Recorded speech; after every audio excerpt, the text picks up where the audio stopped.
جو کم تعداد میں ہوں گے، بگاڑ کے شکار زیادہ تعداد میں ہوں گے، یہ وہی تھوڑے سے لوگ ہوں گے جو جناب محمد رسول اللہ صلی اللہ علیہ وسلم کی اتباع کرنے والے ہوں گے، اور یہ اتباع کرنے والے جو ہے صحیح عقیدے کو اختیار کرنے والے ہوں گے۔ شیخ نے اپنے آگے کے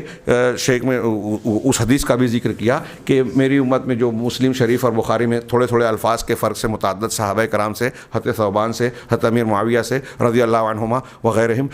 ان لوگوں سے مروی ہے کہ لا تزال طائفۃ من امتی ظاہرین علی الحق، کہ میری امت کا ایک طبقہ، ایک گروہ ہمیشہ حق پر غالب اور قائم رہے گا، لا یضرہم من خذلہم ولا من خالفہم، ہاں کہ ان کی مدد کو چھوڑنے والا اور ان کی مخالفت کرنے والا یہ ان کو نقصان نہیں پہنچا سکیں گے۔ شیخ نے اس پر جو لمبی بحث کی ہے، میں اس کا مختصر سا خلاصہ یہ بیان کروں کہ حدیث پر آپ غور کیجئے کہ دو لوگوں کا،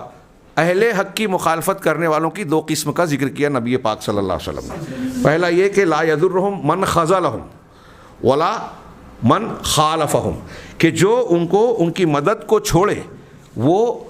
اور جو ان کی مخالفت کرے، دونوں ان کو نقصان نہیں پہنچا پائیں گے۔ یہاں شیخ نے قرآن کی ایک آیت سے یہ استدلال بھی کیا کہ اللہ تبارک و تعالیٰ نے یہ کہا نا بعض کفار کے کہ لا یضرکم الا اذی، کہ یہ تم کو کچھ تکلیف کے علاوہ کچھ نقصان نہیں پہنچا سکیں گے۔ تکلیف ہوگی، مخالفین اہل حق کو تکلیف میں مبتلا کر سکتے ہیں، لیکن شیخ نے اس کی وضاحت کی کہ جو مدد چھوڑے گا وہ نقصان نہیں پہنچائے گا۔ یہ تو سمجھ میں آتی ہے کہ آپ کی مدد، ہم حق پر قائم ہیں، کچھ ایسے لوگ ہیں وہ بظاہر دیندار ہیں لیکن ہمارا ساتھ نہیں دیتے، مدد نہیں کرتے، دفاع نہیں کرتے۔ آج دیکھیے کتنے ایسے لوگ ہیں دیندار بنتے ہیں لیکن سوچتے ہیں کہ کون اس جھنجھٹ میں پڑے، اہل حق کی تائید کرے۔ ہاں، اہل حق اپنی بات پیش کر رہے ہیں، لوگ ان کی مخالفت کر رہے ہیں، یہ جانتے ہیں لیکن خاموش ہیں، تو یہ ان لوگوں میں داخل ہے۔ شیخ ربیع نے ایک بات بہت اہم بیان کی، میرے نزدیک میں اس کو اہمیت کی حامل سمجھتا ہوں۔ ہمارے یہاں ہندوستان میں جیسے جماعت اہل حدیث اور اہل حق کے اہل سنت یا سلفی لوگ کہلاتے ہیں، شیخ نے کہا کہ ایک ہی منہج، صحیح منہج کو ماننے والے لوگوں میں بھی ایسا ممکن ہے کہ کچھ ایسے ہوں گے جو دین کا کام کر رہے ہیں، خود درست ہیں اور دوسروں کی اصلاح کی کوشش کر رہے ہیں، اور دوسرے اہل حق جو ہے ان کا ساتھ نہیں دے رہے ہیں بلکہ ان کی مخالفت کرتے ہیں، کبھی کبھی ہاں خاموشی اختیار کرتے ہیں۔ آج ہم دیکھتے ہیں بعض اہل الحدیث سلفی، ان کا منہج درست ہے لیکن کچھ معاملات میں وہ اپنے اہل منہج علماء کرام یا دعات کی ویسی تائید اور توثیق نہیں کرتے جو ان پر حق ہے۔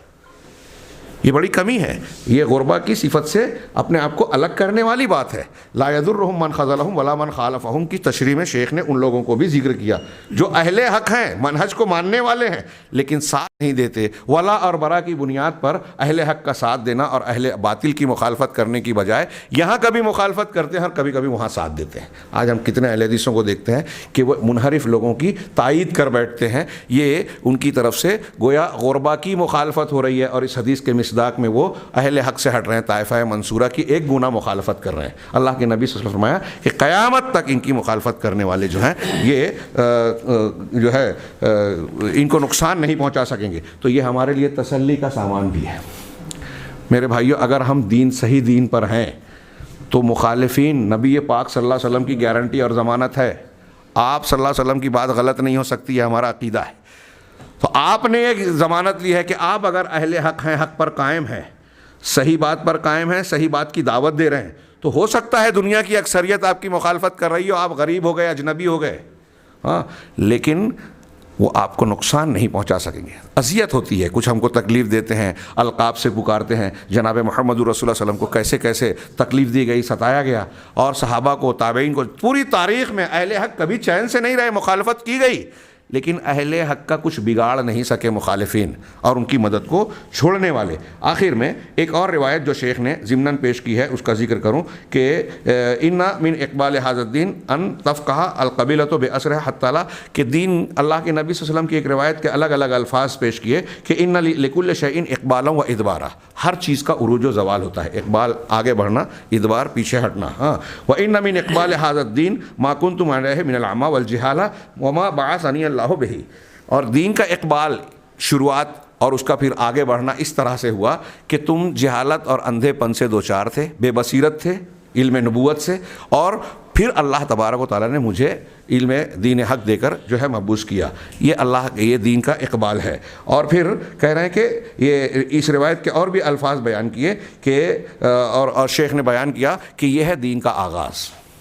نبی صلی اللہ علیہ وسلم جو دین لے کر آئے اسے پیش کیا اور پھر دین کے آغاز میں یہی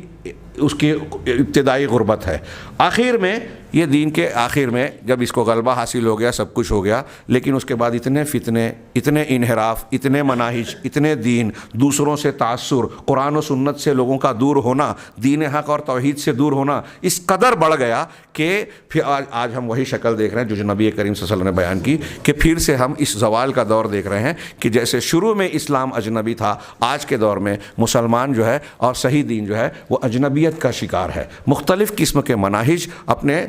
جو ہے انحرافات اور گمراہیاں وہ جو ہے اسلام کے نام پر پھیلی ہوئی ہے، اور خود مسلمانوں کی بہت بڑی تعداد کے بیچ میں صحیح دین، توحید والا دین وہ اجنبی بنا ہوا ہے.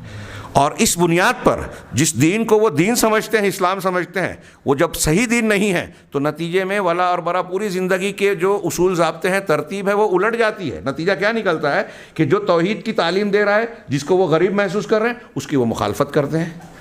ہاں، میں ابھی اس وقت سعودی عرب میں ہوں، ہاں، ورنہ میں ہندوستان کے اپنے دروس میں اس بات کا بار بار تذکرہ کرتا ہوں کہ آپ دیکھیے کہ یہ جو حرکیین ہیں اور دوسرے لوگ ہیں، تحریکی حضرات، اور یہ ایک طرف سعودی عرب کی معمولی سی کوئی خبر آ جائے، وہ صحیح ہو یا غلط، اس کی تحقیق کیے بغیر جو ہے اس پر جو ہے تبصرے شروع کر دیتے ہیں. اور متحقق طور پر وہ جن کا پکش اور جن کی تائید کرتے ہیں، پکش لیتے ہیں، ہاں، جیسے طیب اردگان ہوں یا دوسرے ہوں، اگر ان کے یہاں تصوف قبر پر جو ہے قبر پرستی، ان کے الیکشن کی مہم قبر سے شروع ہو رہی ہے، ہاں، ابو لولو فیروز کی قبر کا جو ہے وہ جو ہے طواف کیا جا رہا ہے، اس قسم کی باتوں پر وہ لوگ خاموشی اختیار کرتے ہیں. یہ کیوں ہے؟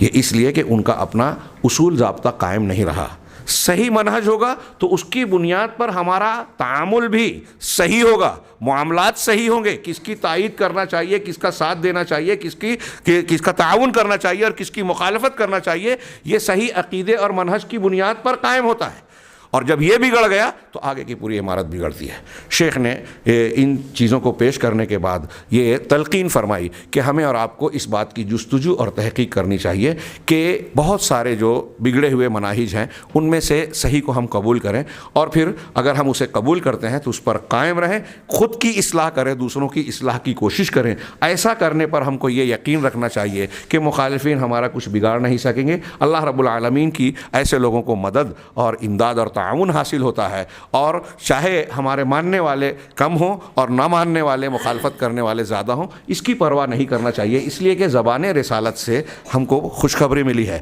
جب اسلام کا آغاز تھا، آپ سوچئے کہ حضرت سمیہ رضی اللہ تعالیٰ عنہ، حضرت عمار رضی اللہ تعالیٰ عنہ، حضرت مصعب بن عمیر رضی اللہ تعالیٰ عنہ، دیگر ابتدائی شہداء کم تعداد میں تھے، ستائے گئے، شہید کیے گئے، لیکن اللہ کے یہاں کامیابی سے ہمکنار ہوئے. آج بھی ان کا ذکر خیر ہم لوگ اور ہم اور آپ لوگ کرتے ہیں. اللہ تعالیٰ نے ان کو ہمارے لیے نمونہ بنا دیا، تو ان کو حقیقت میں دنیا کے لوگوں نے کوئی بگاڑا نہیں. جب حق پر آپ قائم رہیں گے تو اس کے راستے میں کوئی جو تکلیف اور اذیت آ بھی رہی ہے، یہ ہمارے حسنات میں، رفع درجات کے باب میں شمار ہوگی. اللہ رب العالمین سے دعا ہے کہ وہ ہمیں ان خوش نصیب لوگوں میں شامل فرمائے جن کے لیے اللہ اور رسول کی یہ خوشخبریاں ہیں کہ ان کے لیے